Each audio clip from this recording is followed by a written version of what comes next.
Guys, today I want to propose 8 buffs or changes I would give to Sadako, Onryo, lady from the ring. I'm sorry, I'm still struggling a little bit with the Japanese pronunciation. But last week I made a video talking about why I think that Sadako is an A-tier killer. And now I'm making a video talking about little buffs I would give to her. The reason for that is not because I've changed my mind. I still wholeheartedly believe that people are overly underestimating the potential she has. But what I'm recognizing by reading my comments section and actually other people's comments as well on other videos is that the macro level gameplay required for Sadako is actually really hard to achieve. And most people, when they play Dead by Daylight, just want to chase a survivor and down that survivor and hook that survivor. They don't really want to think about the bigger picture when it comes to Dead by Daylight and how to shut down survivor pressure through lots of map movement and teleportation. And so you can probably buff Sadako a little bit without making her overly OP so that she's more universal to the entire Dead by Daylight killer base, because I actually think she's got a really fun killer design.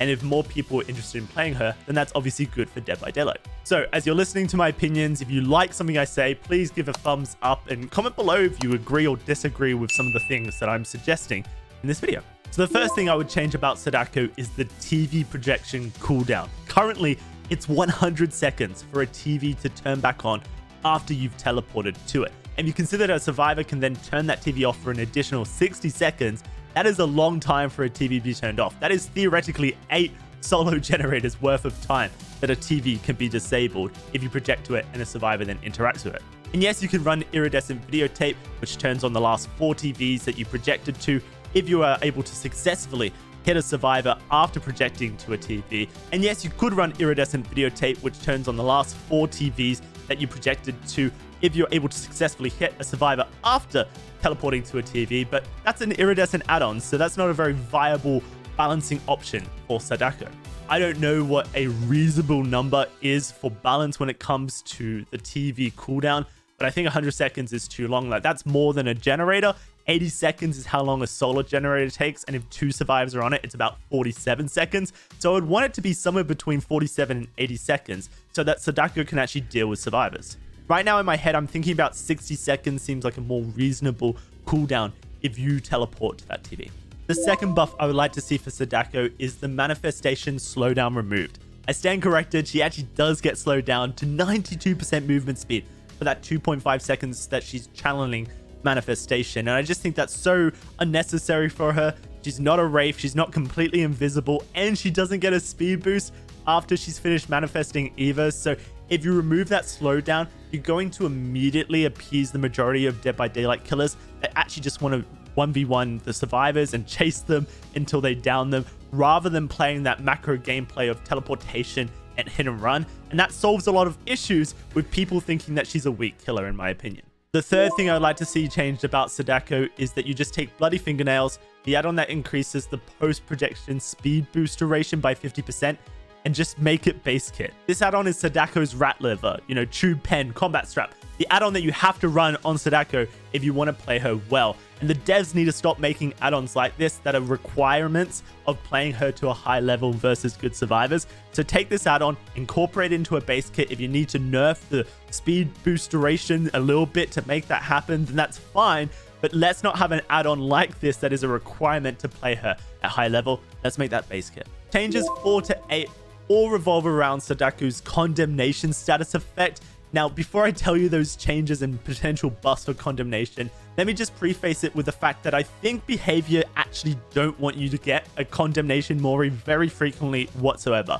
If anything, behavior only added the condemnation status effect to Sadako to try and introduce a second objective that survivors have to consider throughout their game, instead of sitting on a generator all game and then do something different to generators by taking the tape and placing it into another tape player. The only problem with that is that on the PTB, you can effectively ignore the condemnation status effect for the entire game if you want to, a survivor. And in the small circumstance that you actually get close to becoming condemned, you can instantly remove 4 stacks by just grabbing a tape and putting it into a VCR. So number 4 is just to reduce the number of stacks you remove from 4 down to 3 when you place that tape into a VCR player. It's a simple change, I think, that will make it so you have to interact with the VCR a little more frequently if Sadako is teleporting well on top of TVs near survivors. Buff number 5 would be that whenever a survivor actually places their tape into a VCR player, it actually spreads the condemnation stacks that they lost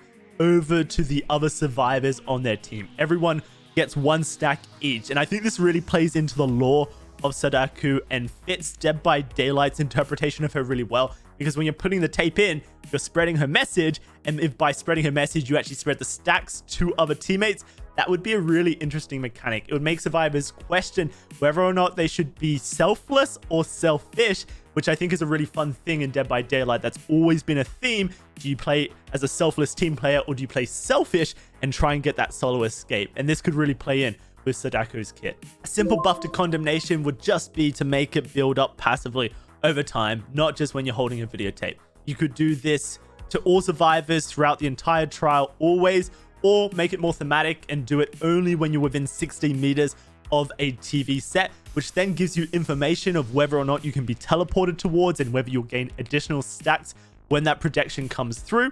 I would personally prefer the more thematic style if we were to go through this and do it only when you're within range of the TV sets. Currently, you will only gain a stack of condemnation from the projection once the animation has finished, and so that will give survivors a tiny window to run away from the TV sets because they know they're in range of one.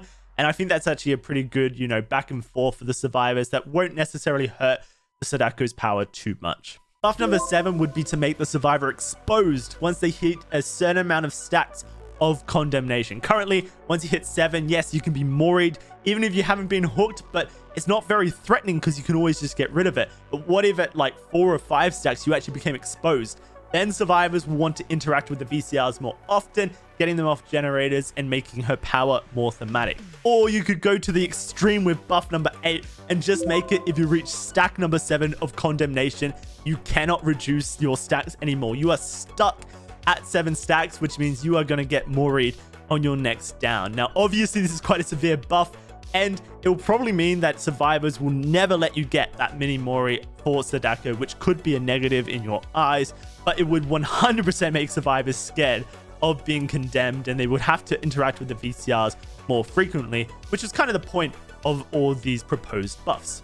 So let me know what you think of some of these changes I've proposed to Sadako. Obviously, I do not want all 8 of them to hit her at once because that would be extremely overpowered. But even if you were just to take 1 or 2 of these proposed buffs and add it to her kit, then I think people will start to see her in a more positive light, even if you don't want to play that macro hit and run play style where you play the map rather than just chasing a single survivor all game, which is what I suspect most people will want to do when they play kill. Thank you so much for watching. Hit the thumbs up button, subscribe if you haven't, and come watch me on Twitch because that's where I stream now.